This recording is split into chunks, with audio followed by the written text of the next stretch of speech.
final da aula passada, nós apresentamos a lei de Darcy.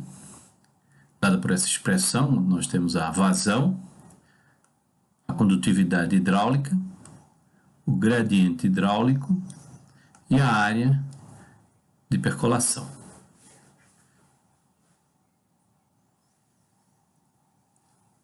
Essa lei, ela exige que existe uma relação linear entre a velocidade de descarga e o gradiente hidráulico. Então, para que ela seja válida, nós temos que ter uma relação linear.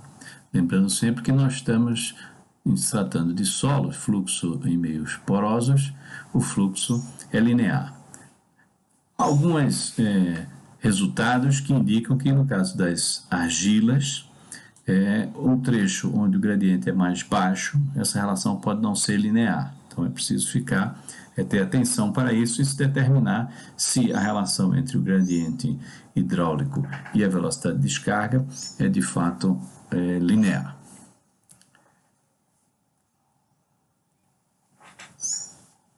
Nós estamos falando de condutividade hidráulica para a água. No entanto, o meio poroso pode conduzir outros fluidos. Então é interessante conhecermos a permeabilidade intrínseca, que é uma permeabilidade dada em metros quadrados, portanto em área, que trata de avaliar como um líquido passa por uma estrutura porosa independentemente do fluido. E para converter essa condutividade, essa permeabilidade, melhor dizendo, intrínseca em uma condutividade, precisamos das características do fluido que vai passar. Então, no caso aqui, a densidade da água, a viscosidade da água, para convertermos em condutividade hidráulica. Se é uma condutividade a um outro fluido qualquer, essas constantes mudam. Então, nós podemos determinar a permeabilidade intrínseca com um líquido, por exemplo, podemos fazer passar ar por um solo, e com a determinação dessa permeabilidade intrínseca, existe um procedimento para isso, nós podemos converter essa permeabilidade intrínseca em condutividade hidráulica para qualquer outro fluido. Nós falamos de estrutura do solo, falamos de porosidade e associamos isso com a permeabilidade do material. Então, o Hazen, essa figura aqui dessa imagem, nos apresentou uma correlação empírica para o coeficiente de permeabilidade à água, condutividade hidráulica, que está relacionado com o D10. Vocês lembram que o D10 corresponde ao diâmetro onde 10% do material passa por aquele diâmetro, é menor do que aquele diâmetro, né? Então isso daria esse D10. Então ele apresenta essa condutividade hidráulica relacionada exclusivamente com o D10 do solo. Então tem uma constante multiplicada pelo D10 ao quadrado nos daria a condutividade hidráulica. Claro que isso é uma relação bastante empírica, ele enfatiza que serve para areias limpas e em estado fofo, né? E que no caso o C variaria de 50 a 1000. É uma variação bastante grande, mas para permeabilidade não é tão grande assim. Normalmente se usa 100, mas você encontra na literatura uma quantidade razoável de sugestões para esse valor de C. Então, uma primeira estimativa de condutividade hidráulica para materiais granulares, né, areias, nós podemos usar isso, o que enfatiza essa relação que existe entre a distribuição granulométrica e, de certa maneira, a estrutura, porque chama-se atenção que tem que estar no estado fofo, com a condutividade hidráulica. A relação entre o coeficiente de permeabilidade ou a condutividade hidráulica em função do tipo de solo e o índice de vazios pode ser vista aqui nessa figura, como a gente viu o tamanho dos grãos, o arranjo das partículas, a dispersão dos finos, a densidade, se tem descontinuidade, o grau de saturação, a natureza do fluido, tudo isso influi na condutividade hidráulica do material. Então, essa relação aqui tem que ser vista com algum cuidado, né? Mas lhe dá uma ideia da ordem de grandeza dessas variações. Então, no caso aqui, nós temos as areias aqui localizadas nessa região aqui, com um coeficiente de condutividade hidráulica variando de 10 a menos 3 centímetros por segundo a 10 a menos 1 centímetros por segundo. E nós temos aqui, por exemplo, uma multimolinonita, já da ordem de 10 a menos 8. Então, as areias, os materiais mais grosseiros estão para cá e os mais finos estão para cá. E a função da permeabilidade e a relação com o índice de vazios. Veja que as areias, elas não variam tanto do índice de vazios, é uma oscilação, porque nós temos o índice de vazios máximo e o índice de vazios mínimo, e essa variação não gera uma diferença muito grande de condutividade hidráulica, né? É menos de uma ordem de grandeza, dependendo da areia. No caso das argilas, essa variação pode ser significativa. Então, se nós tomarmos essa argila aqui, que é uma argila denominada argila azul de Boston, ela varia de 10 a menos 10 quase a 10 a menos 7, né? Com o índice de vazios variando bastante, né? Então ele varia muito o índice de vazios, porque ela apresentando um índice de vazios muito elevado, sendo comprimida por alguma tensão, alguma carga, podemos reduzir esse índice de vazios devido a esse aspecto. Então, a variação da condutividade hidráulica nas argilas, ela pode ser mais significativa do que a variação nas areias. Mais uma vez, ilustrando e chamando a atenção para a característica do material no campo, né, que pode apresentar feições que vão controlar a permeabilidade. Então não adianta nós pensarmos microscopicamente, nós temos que pensar macroscopicamente, né? Então mesmo as areias podem apresentar acamamentos que podem fornecer condutividade hidráulica numa direção diferente da condutividade hidráulica na outra direção. Então, para que nós temos uma ideia aqui, tem semelhante àquela figura que nós apresentamos anteriormente, como varia, então, a ordem de grandeza dos diversos materiais. Então, veja que varia, temos aqui de 10 a menos 8, 10 a menos 11, desculpe, 10 a menos 11 centímetros por segundo, até 100 centímetros por segundo.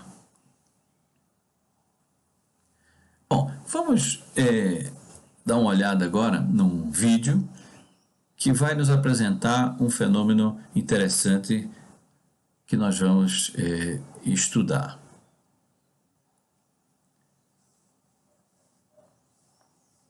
When you think about quicksand, you probably don't feel much fear or uncertainty.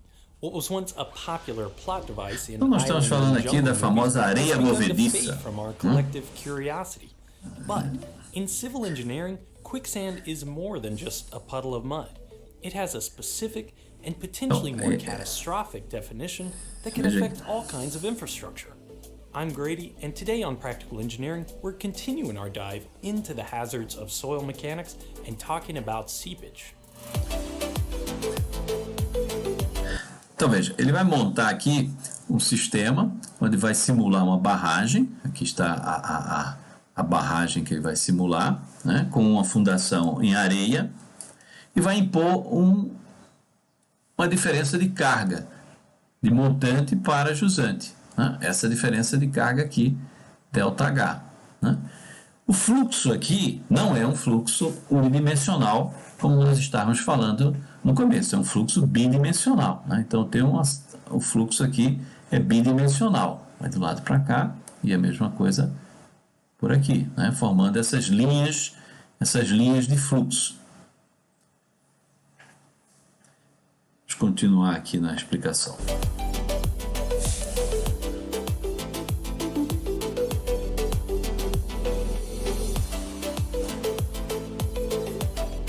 This video is sponsored in part by Blue Apron. More on that later. If you've ever built a dam on a creek or even in the storm gutter on your street, you know how hard it is. Water is not only powerful, it's elusive too. It seems to always find a way through. Like all fluids, water flows from areas of high pressure to low pressure, and a dam is essentially a structure which separates those two conditions. This is a prime circumstance to induce flow, whether it's through the dam itself or underneath through its foundation. Water flowing through soil is called seepage, and it follows some interesting and unexpected rules. So to give you a better understanding, I'm building this demonstration out of clear acrylic sheets and some plumbing fixtures. This will let us see a cross-section through a dam so we can observe how seepage behaves. All dams have some seepage, so engineers need to be able to characterize it. Flow through soil follows Darcy's law, which is simple to understand but difficult to calculate in 2 dimensions. Before computer models, engineers used an analytical tool called a flownet to estimate the behavior of seepage. Now, software can do the work more quickly and accurately. Darcy's law essentially says that the rate of seepage depends on the length of the flow path and the difference in pressure across it. The combination of these 2 factors is called the hydraulic gradient. If the difference in pressure is small, like in this example, the seepage will be slow. The bigger the difference in pressure, the greater the seepage flow rate will be. But if you increase the difference by too much, eventually some strange things start to happen. So what's happening here? I've talked about shear strength of soil in a previous video, so check that out if you want more details, but here's the gist. Soil is a granular material that has one main way of holding itself together: friction. Gravity pushes the soil particles together, creating friction, which gives the soil strength. Seepage is the enemy of friction.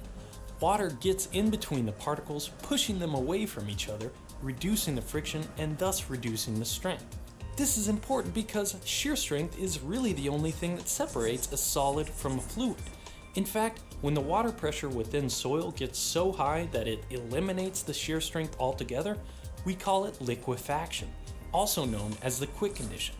The soil is literally behaving like a liquid. It's quicksand. You can see why seepage is bad for dams and levees. Engineers generally try to avoid building civil structures out of liquids, and soil liquefaction can be the starting point of a specific type of erosion called piping. As soil is carried away from the dam's foundation, the seepage path Então is veja que shortened. o gradiente elevado na saída gera essa erosão do material. Ele vai sendo carreado e regredindo, causando uma erosão interna. Veja que está conectando montante com jusante. E você tem, só que o fluxo não vai ficar só nessa situação, a própria barragem vai ser destruída. Então, é catastrófico. Piping is the #1 cause of failure for earthen levees and dams. So how do engineers deal with seepage?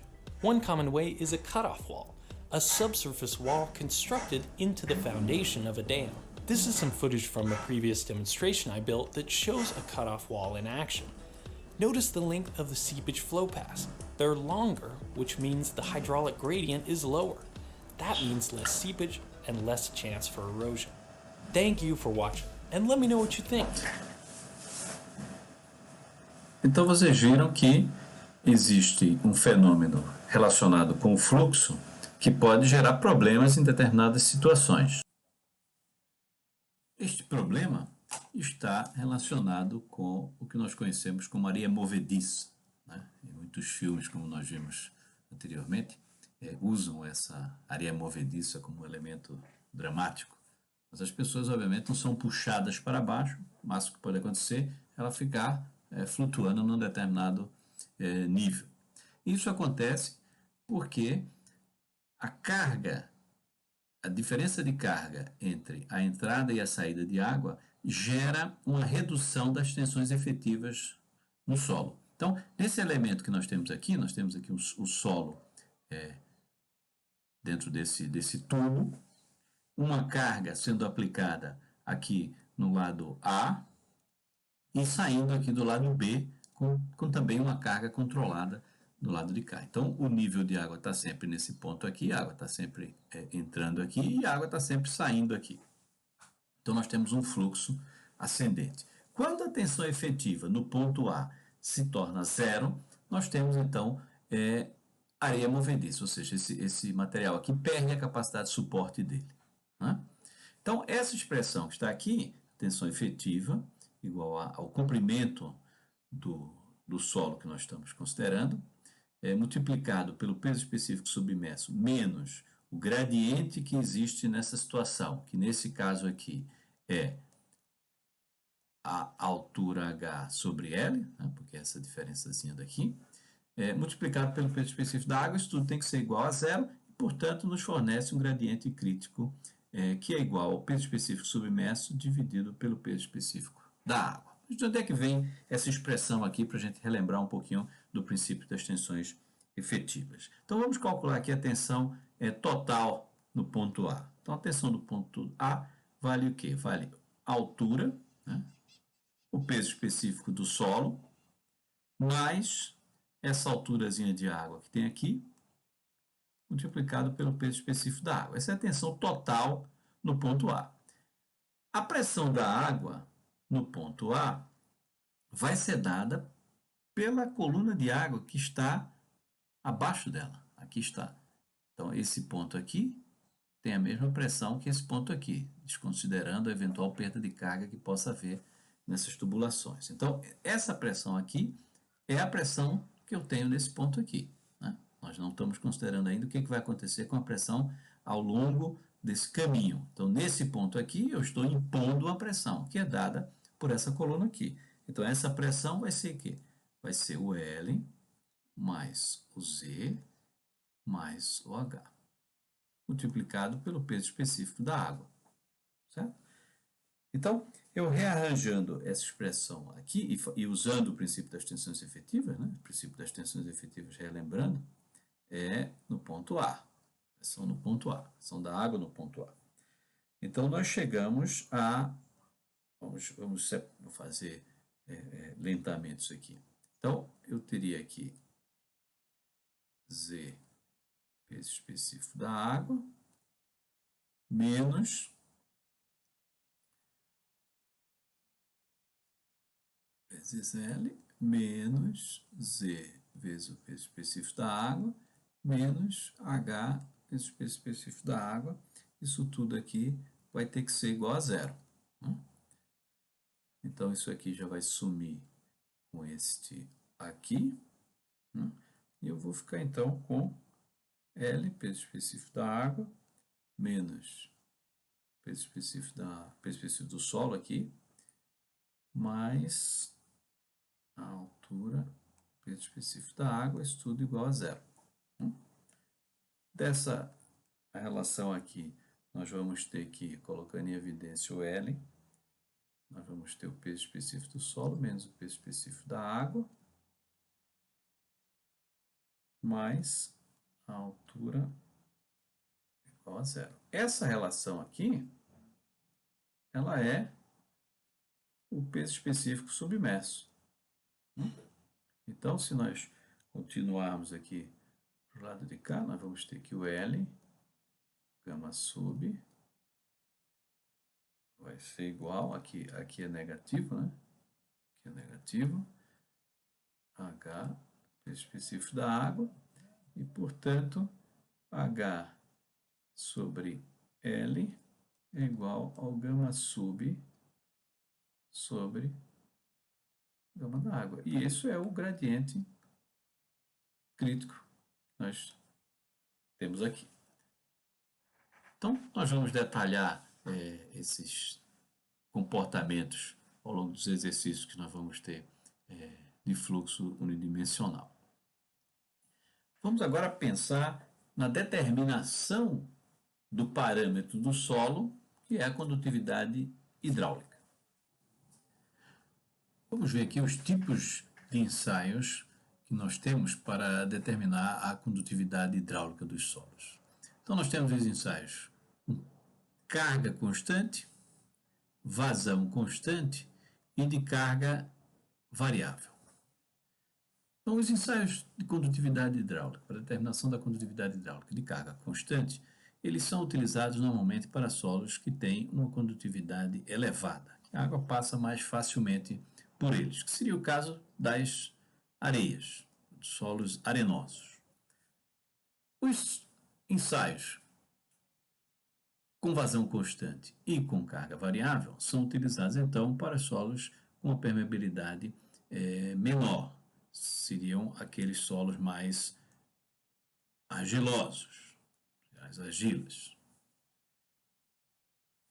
Vamos exemplificar aqui os ensaios de carga constante, os ensaios de carga variável, e posteriormente nós falaremos sobre os ensaios com vazão constante. Então, nos ensaios de carga constante, como o nome está dizendo, a carga que eu aplico entre a entrada da água e a saída da água é sempre constante. Então, eu tenho sempre um valor constante de carga aplicada. Então, a água está sempre entrando aqui porque está sempre água saindo. Portanto, tem que compensar essa saída mantendo a carga constante.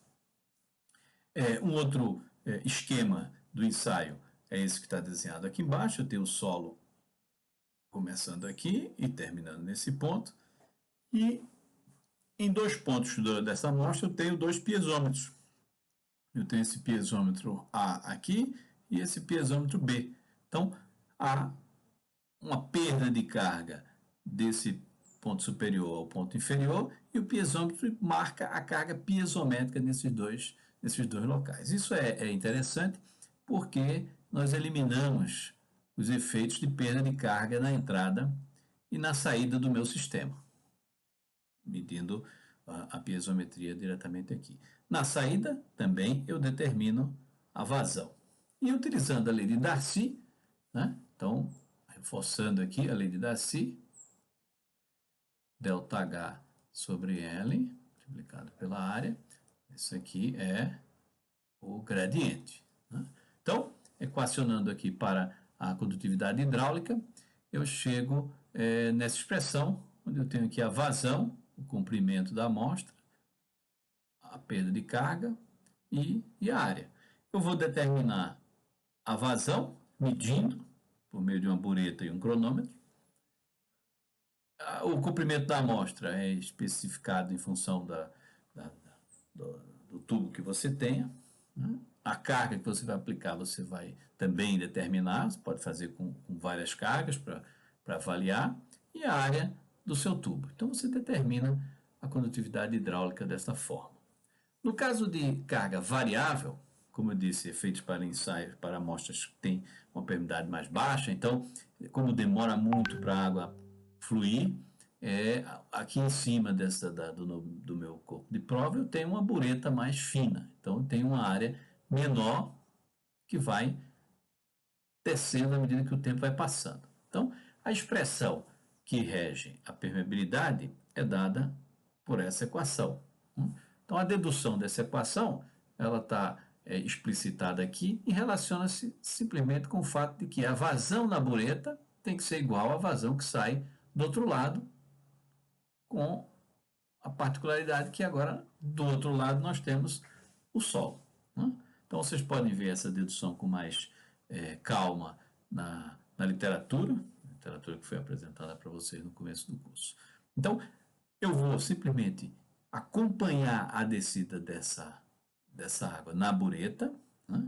Registrando aqui a altura que eu começo essa minha medição e a altura que eu termino num determinado tempo. Então, eu registro essas duas alturas, né, num determinado tempo, para uma amostra que tem um comprimento L, para uma bureta que tem uma área A minúscula e o solo que tem uma área A maiúscula. E eu determino, então, a condutividade hidráulica. Então, é bastante simples esse processo de determinação, uma vez que você tenha os equipamentos adequados.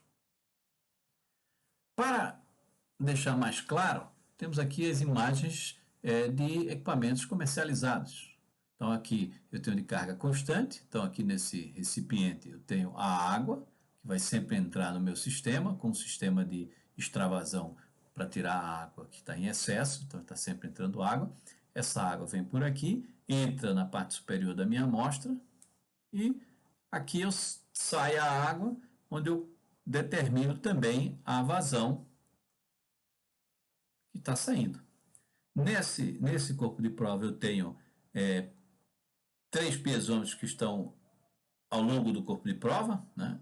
Um está do lado de cá, os outros 2 estão do outro lado. Eu vou registrar essa altura piezométrica que vai estar sendo registrada em função da altura que eu coloquei a minha carga constante. Então, a minha carga vai estar relativa a essa altura até a saída aqui, isso vai ser o meu ΔH. Né?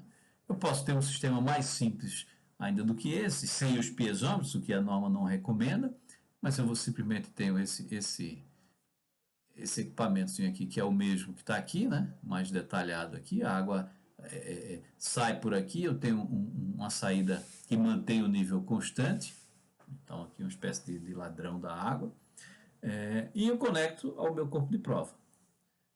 Nesse outro sistema eu tenho aqui um funil que vai monitorar a descida da água, né? Eu preciso ter isso aqui bastante bem medido, para que eu possa ter aquelas alturas H0 e H1. Então, o ideal é você ter uma bureta conectada a esse teu tubo aqui, para que possa medir essas alturas de forma adequada. Então, como exemplo, nós temos aqui um sistema de carga constante. Então, aqui eu tenho uma carga constante nesse ponto. E na saída eu tenho também uma carga constante, né? Preciso ter a carga constante nos dois lados. No lado que a água vai entrar e no lado que nós vamos medir a vazão. Nesse caso específico aqui eu tenho uma diferença de um lado para o outro de 40 centímetros, né? E eu meço a minha vazão que vai sair. Ao longo desse corpo de prova eu tenho 4 piezômetros, né? O piezômetro 1, o piezômetro 2, o piezômetro 3 e o piezômetro 4, que eu vou fazer as medidas piezométricas. Nesse caso específico, eu tenho aqui o nível d'água no piezômetro 1 marcando nesse ponto, no piezômetro 2 aqui, no piezômetro 3 aqui, no piezômetro 4 aqui. Né? Eu vou utilizar a mesma expressão da lei de Darcy, como nós vimos anteriormente, tá aqui, para determinar a condutividade hidráulica. Então, eu conheço a vazão, porque eu meço, então eu conheço isso aqui, imponho o gradiente, é uma imposição minha, o ΔH, em função do comprimento eu tenho o gradiente conhecido, e a área eu também conheço, e portanto eu determino a condutividade hidráulica. Então, essa é a expressão para determinar a condutividade hidráulica do solo no ensaio de carga constante. Então, vejamos, a primeira determinação que nós temos aqui foi determinada a vazão, está aqui a vazão. Eu tenho a área, também conhecida. O L é 5. Por que o L é 5? Se a minha amostra é tão comprida aqui, né? Não tem 5, tem muito mais de 5, né? Só que o que eu estou fazendo nessa primeira determinação? Determinando a perda de carga, ou os pontos onde eu vou determinar a minha condutividade, é entre o ponto 1 e 2. Então, eu estou definindo como L sendo 5. Certo? Por quê? Porque a perda de carga que eu vou usar é o 6, que é a perda do piezômetro 1 para o piezômetro 2. 6 centímetros aqui. Eu determino, então, assim, a condutividade hidráulica. Nesse caso, 1,2 vezes 10 a menos 4 metros por segundo. A segunda determinação está sendo feita entre o piezômetro 2 e o piezômetro 3. Por isso que eu tenho aqui a perda de 8 centímetros. Aqui 8 centímetros. E eu tenho uma nova condutividade hidráulica. Mas como é que eu posso ter duas condutividades hidráulicas para o mesmo solo?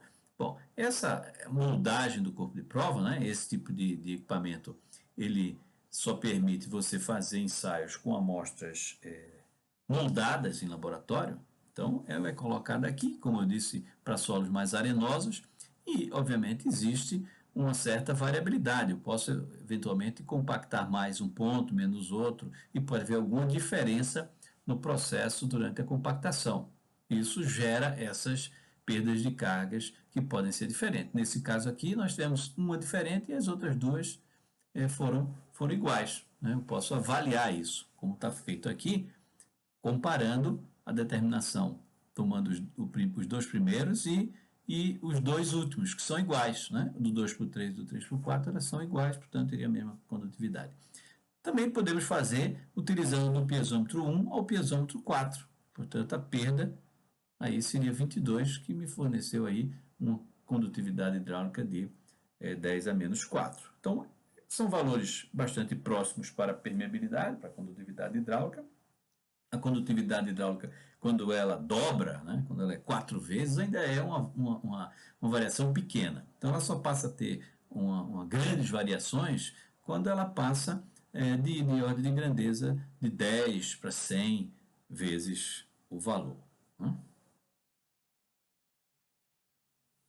Mesma coisa para o ensaio de carga variável. Detalhando aqui o ensaio de carga variável, nós temos a permeabilidade dada por essa expressão, né? Mais especificamente essa aqui que eu converti o logaritmo neperiano em log na base 10, com todas as medidas de diâmetro da amostra e comprimento da amostra, diâmetro da bureta, o valor inicial da medida 50 centímetros, o valor final 30 centímetros, no tempo de 1 hora. Veja como demora para ele descer 20 centímetros.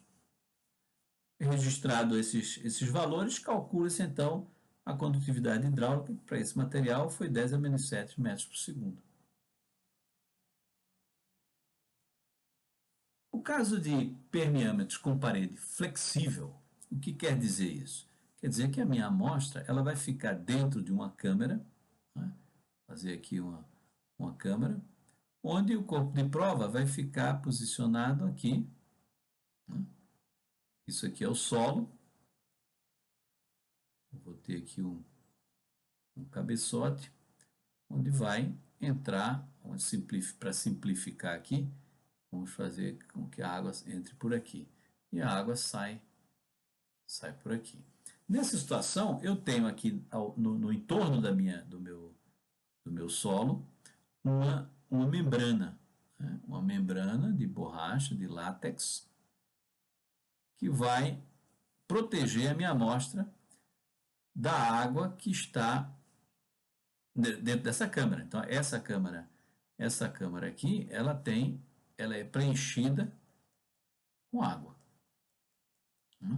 Esse preenchimento com água vai permitir a aplicação de uma tensão confinante. Então, aqui na amostra, eu vou aplicar uma tensão que eu chamo tensão confinante, que vai confinar a minha amostra.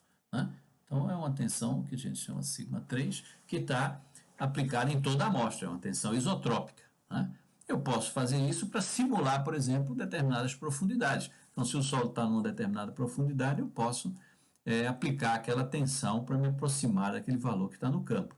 Ou posso também avaliar qual é o efeito desse confinamento na variação da condutividade hidráulica. Eu posso começar com determinada tensão confinante e fazer outras tensões confinantes. O ensaio é feito da mesma forma com o ensaio de carga constante. Eu aplico aqui uma pressão, né? No caso eu aplico uma pressão, mas obviamente que eu tenho que converter a pressão que eu estou aplicando aqui, né, de água, eu tenho que converter em metros de coluna de água, porque eu preciso saber o gradiente. Então, para saber o gradiente, eu preciso converter aquela pressão em metros de coluna d'água para ter o gradiente estabelecido. E da mesma forma como no outro caso, eu meço aqui a vazão. Nesses casos, em geral, você tem um sistema automático de medição de vazão, mas também pode ser um sistema utilizando-se bureta. Né? Nesse exemplo que eu fiz aqui no meu desenho, a água está vindo de cima para baixo. Nesse exemplo maior, a água está fluindo de baixo para cima. Não há diferença, podemos fazer das duas formas. Permeâmetros, você tem de várias configurações. Né? Então, aqueles mais simples que eu mostrei anteriormente, até permeâmetros que têm uma aparência um pouco diferente, mas ele é constituído sempre dos mesmos aspectos. Eu tenho aqui uma pedra porosa aqui na base desse aqui, né? Por onde a água vai sair para eu medir a vazão. A amostra vai ficar nesse cilindro aqui, que vai ser encaixado dentro desse, e vai fechado. Eu vou ter essa situação com essa parte superior aqui, que é exatamente essa aqui, também com um elemento poroso. Então, a água vai entrar por aqui e sair por aqui, com carga constante, como for. Veja que nesse caso eu não tenho nenhum piezômetro, então ele tem esse pequeno problema porque as perdas de cargas que houverem na pedra porosa de um lado e do outro não vão poder ser deduzidas, né? Isso não é recomendável. Aqui eu tenho um equipamento de membrana flexível, veja que é uma câmara axial com um sistema de controle de vazão, né, analógico aqui, mas com controle de pressão, da tensão confinante que eu estou aplicando e da tensão e da pressão que eu estou aplicando pelo topo ou pela base. O mesmo para esse outro aqui também. Com esse painel eu consigo controlar as pressões que estão envolvidas. Um outro meio de eu determinar a condutividade hidráulica é usando equipamentos que são feitos para outros ensaios. Eu aproveito que a amostra está sendo utilizada para determinado ensaio e faço o ensaio de permeabilidade, como por exemplo o ensaio de adensamento, que nós vamos ver mais para frente. Então essa célula de adensamento permite também eu determinar a condutividade hidráulica do meu solo. Mais uma vez, eu também não detecto aqui, não separo a perda de carga que existe nos elementos porosos, né? Então a amostra fica nessa região aqui, e aqui eu tenho um elemento poroso aqui embaixo, um elemento poroso aqui em cima, e eu, por meio de uma bureta, né? Nesse caso o ensaio de carga variável, a água flui e passa por dentro da amostra, e eu meço qual é essa vazão que está entrando na minha amostra. Isso pode também ser feito no ensaio triaxial, o ensaio que determina as características de resistência do material, também pode ser usado como ensaio de condutividade hidráulica. Agora nós temos aqui um ensaio que é um pouco mais sofisticado, porque exige um equipamento que imponha a vazão. Então, quando você tem um ensaio onde vai ser feito com vazão constante, isso significa que você vai literalmente empurrar para dentro da sua amostra uma vazão constante. E o solo vai reagir a isso, né? Se você tentar empurrar uma vazão muito grande, o que vai acontecer? Você vai gerar uma grande pressão. Então, como resultado da sua imposição de vazão, você tem pressões diferentes. A pressão numa entrada e a pressão na outra, na saída, vão ser diferentes. Então, o ΔH você vai obter depois. Então você vai impor uma vazão e vai obter qual é o ΔH que foi gerado pela imposição daquela vazão. Né? Então é um ensaio que pode ser interessante ser feito em algumas situações. Bom, quais são os erros comuns? Alguns deles, né? Fluxo preferencial pela parede. Então, no caso de ensaio com o corpo de prova num cilindro de parede rígida, né? Então a parede é rígida e normalmente você vai fazer, nesses casos, um material mais impermeável, né? Se você for fazer o ensaio assim, é essa situação mais crítica, pode ser que essa parede aqui seja mais fácil de água passar do que por dentro dos grãos. Então isso pode prejudicar a determinação da sua condutividade hidráulica. Então é preciso estar atento a esse aspecto. A qualidade da amostra, indubitavelmente isso é fundamental, mesmo quando a amostra é uma amostra preparada. Então, se você quer atingir uma determinada porosidade, um determinado índice de vazios, você tem que ter um controle muito bem feito dos volumes e das massas que estão sendo colocadas na sua amostra, em geral feito em camadas pequenas, para que você possa ter o controle desse processo de montagem do corpo de prova, de modo que ele fique homogêneo. Todas as camadas fiquem com o mesmo índice de vazios ou a mesma porosidade, para evitar que a perda de carga entre um ponto e outro seja diferente. Um outro aspecto extremamente importante é a saturação. Então, como nós vimos no começo, o grau de saturação afeta a condutividade hidráulica. E afetando a condutividade hidráulica, a razão disso é a presença de ar. Então, se eu tenho ar dentro da minha amostra, essa condutividade hidráulica pode estar falseada. A variação de temperatura também afeta o comportamento do fluxo da água, porque afeta inclusive a viscosidade da água. Né? Então é preciso ter a a determinar a condutividade hidráulica no ambiente com temperatura razoavelmente constante e conhecendo a temperatura da água para corrigir eventuais variações de temperatura que afetem a viscosidade da água. Nos parâmetros, nos permeâmetros de parede flexível, eu posso ter contração e expansão da amostra. Isso também pode acontecer nesse caso aqui, mas ela vai estar confinada, né? E no outro caso ela não vai estar confinada. Então, nesse caso aqui, a expansão pode se dar com a amostra aumentando de altura, e no caso da expansão, ela vai aumentar por todas as direções. Então, é preciso estar atento a esse aspecto, a qualidade da amostra também, e o aprisionamento de ar e a variação de temperatura. Então, veja que o controle de expansão e de contração da amostra, ele pode ser feito no parede flexível. Então, mesmo sendo considerado como sendo algum erro, é possível você controlar isso no de parede flexível. E é mais difícil você controlar no de parede rígida, a menos que você tenha uma carga aplicada no topo da sua amostra. Bom, por último, vamos usar aqui uma curva de compactação que relaciona a densidade do material com o teor de umidade, que nós vamos detalhar mais na frente no curso. Isso representa a curva de compactação de um determinado solo. Essa curva de compactação ela nos dá densidades diferentes à medida que nós vamos colocando água na minha amostra e aplicando uma certa energia, né? Ele atinge um ponto máximo aqui e depois começa a cair novamente essa densidade. Não consigo atingir mais densidades maiores a partir de um certo momento. Nessa nossa figura, temos aqui a localização de 3 pontos ao longo dessa curva. Um ponto antes desse ponto de máximo, então está para o lado de cá, o lado esquerdo desse ponto de máximo, e um outro ponto à direita desse ponto de máximo e um exatamente no ponto de máximo. E nessas imagens que nós temos aqui, nesse ponto superior maior, é o ponto onde nós dissemos que é a umidade ótima, então a amostra foi compactada na umidade ótima e ela apresenta uma certa estrutura. No ramo seco, uma outra estrutura, e no ramo úmido, uma outra estrutura, né? São estruturas diferentes, porque o processo de compactação é diferente. Então, o mesmo solo, mesma natureza, mas em estados diferentes, estados estruturais diferentes, né?